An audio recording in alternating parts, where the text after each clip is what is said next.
by mastering the FAR before time of contract award is the ultimate goal for your success. After securing my first SBA 8A sole source and direct multi-million-dollar 5-year contract award, the first thing my mentor said, familiarize studying the FAR. I was like, what the heck is he talking about? Well, very crucial. Diamond Hunter Enterprises, your ultimate resource for understanding, winning, and mastering federal government contracting. Today, we're diving into one of the most crucial topics for your success for contractors. What is the FAR? Why it's important, and how to navigate its key acronyms and concepts. But that's not all. We're also discussing something just as vital, knowing your customer. Understanding who your customer is plays a pivotal role in aligning your strategy with your contract requirements. PWS, the Performance Work Statement, or SOW, Statement of Work, and ultimately, your success. By the end of this video, you will know what the FAR is, why it was established, the importance of knowing your customer, and how to make these concepts work for your small business or your startup. Let's get started. What is the FAR? The definition and importance of the FAR, or the Federal Acquisition Regulation, is the ultimate rule book for federal contracting. It defines how federal agencies procure goods and services, ensuring fairness, compliance, and transparency of all parties. It is the Bible. For contractors, the FAR is non-negotiable.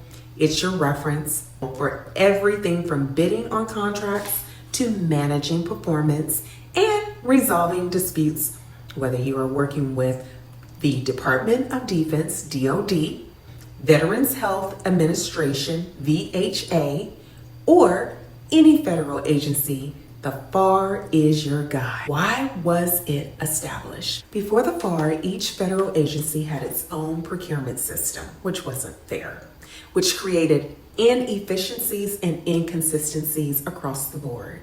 The FAR was introduced to streamline these processes and ensure all federal procurement follows a standardized set of rules and guidelines. This regulation promotes efficiency, integrity, and transparency in the federal marketplace. So let's talk about, why do you need to know the FAR? Number one, it's built into every federal contract. The FAR is automatically part of that agreement. It contains essential clauses about payments, terms, dispute resolution, performance, expectations, and compliance requirements. By ignoring the FAR could lead to contract misunderstandings or even compliance violations. Mastering it sets you up for success. Number two, it's your problem-solving tool. If there's ever any issues, like a delayed payment or disagreement about deliverables, the FAR serves as your roadmap. It explains the rights and responsibilities of both you and the agency. 3, it sets you apart as a professional. Contracting officers are COs, and contracting officer representatives are CORs. And they will appreciate contractors who understand the FAR. So, demonstrating your knowledge of this foundational document, the Bible, establishes trust and credibility. Okay? So, we're going to go into the essential acronyms in federal government contracting. Let's break down some critical acronyms that appear often in contracting. 1, a COR. Contracting Officer's Representative. The COR is the agency's technical expert and your primary point of contact for contract performance. They ensure you meet the technical requirements of your agreement, your contract, okay? 2, the CO or the KO. Contracting officer, also known as the KO in military context, is the only person authorized to legally bind the federal government to a contract, your business. This is the person who awards, modifies, or terminates contracts. 3, the end user. This department or group within the agency that will use the goods or services you provide. For an example, in a DoD contract, the end user could be an Army unit or a military treatment facility. Some people call it an install. 4, PWS or SOW, the performance work statement or the statement of work. These documents outline the specific tasks, deliverables, and standards expected of you under the contract terms and conditions. Knowing how to interpret the PWS or the SOW is critical to your success. 5, agency-specific acronyms. I'm just touching bases on a few. DoD, Department of Defense, one of the largest contracting agencies. 2, the VHA, Veterans Health Administration. I get excited. They're my favorite customer. And then DoD. They're focused on healthcare for veterans. MTF, Military Treatment Facility. Facilities providing health care to active duty military and their families. So let's talk about an often overlooked factor in federal contracting success, knowing your customer. 1, why it matters. Your customer isn't just the agency issuing the contract, guys. It's the end user of your goods or services, the team that interacts with you and your staff on your deliverables, and the stakeholders relying on you for mission success. By understanding who they are ensures you align your performance with their needs.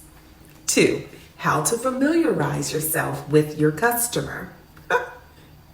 You better know who they are. Research the agency. Start with the agency's mission, goals, and organization structure. For an example or instance, the DoD focuses on national security while the VHA is dedicated to improving veterans' health care. So tailor your approach to align with their objectives. Get to know their missions. Supports military readiness. Build relationships. Engage with CORs, COs, and the agency representatives to understand their expectations and establish a rapport.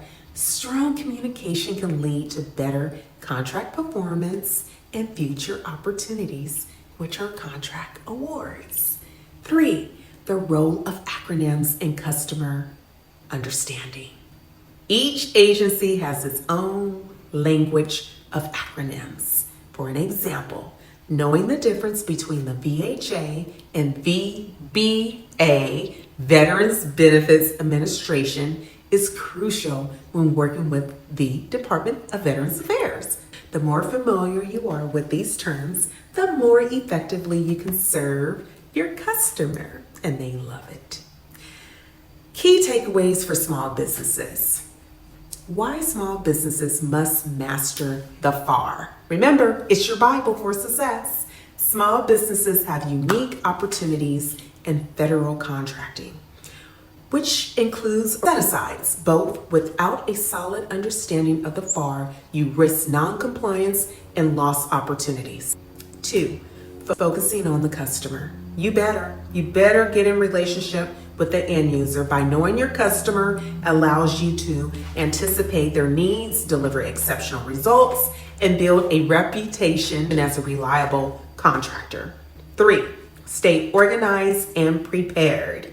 Keep a glossary of acronyms and key FAR clauses relevant to your contracts. Highlight them. Stay proactive in learning about your agency's specific requirements is going to be a huge part of your success. You see, understanding the FAR, key acronyms, and your customer is critical to federal contracting success and past performance. This knowledge equips you to navigate contracts effectively, avoid compliance issues, and exceed agency expectations and risk contracts for being terminated for cause. I am here to provide you real experience and resources, as you can see, to your problem solving and to be a mentor to you. Subscribe and hit the notification bell for more insights on winning big in federal government contracting. Share your questions in the comments, and I'll see you in the next video.